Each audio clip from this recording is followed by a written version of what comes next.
ایک مرتبہ عبداللہ بن مبارک حج سے فارغ ہونے کے بعد بیت اللہ میں سو گئے اور خواب دیکھا دو فرشتے آپس میں باتیں کر رہے ہیں اور ایک نے دوسرے سے سوال کیا، اس سال کتنے لوگ حج میں شریک ہوئے اور کتنے لوگوں کا حج قبول ہوا؟ دوسرے نے عرض کیا، 6 لاکھ لوگوں نے حج کا فریضہ ادا کیا اور کسی ایک شخص کا بھی حج قبول نہ ہوا، لیکن دمشق کا ایک موچی جو حج میں شریک تو نہ ہوا لیکن اللہ نے اس کا حج قبول فرما کر اس کے طفیل سب کا حج قبول فرما لیا۔ خواب سے فارغ ہونے کے بعد عبداللہ بن مبارک اس موچی سے ملاقات کرنے کے لیے دمشق پہنچے اور ملاقات کے بعد اس کا نام و نسب دریافت کر کے حج کا واقعہ دریافت کیا تو اس نے اپنا پیشہ بیان کرنے کے بعد آپ کا نام پوچھا تو آپ نے بتا دیا، میں عبداللہ بن مبارک ہوں۔ یہ سن کر وہ چیخ مار کر بے ہوش ہو گیا اور ہوش میں آنے کے بعد اس طرح سے اپنا واقعہ بیان کیا کہ بہت عرصے سے میرے دل میں حج کی تمنا تھی اور میں نے اس نیت سے 300 درہم جمع کر لیے تھے،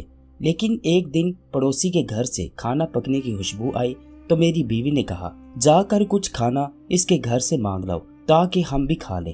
میں اس پڑوسی کے گھر گیا اور جا کر کہا کہ آج آپ نے جو کچھ بھی پکایا ہے ہمیں بھی عنایت کریں، لیکن اس نے کہا یہ کھانا آپ کے کھانے کا نہیں ہے، کیونکہ 7 دن سے میں اور میرے گھر والے فاقہ کشی میں مبتلا تھے تو میں نے مردار گدھے کا گوشت پکا لیا ہے۔ یہ سن کر میں خوف خداوندی سے لرز گیا اور اپنی تمام جمع شدہ رقم اسے دیکھ کر یہ تصور کر لیا کہ ایک مسلمان کی امداد میرے حج کے برابر ہے۔ یہ سن کر حضرت عبداللہ بن مبارک نے یہ بات کہی کہ فرشتوں نے خواب میں واقعی سچی بات بیان کی ہے۔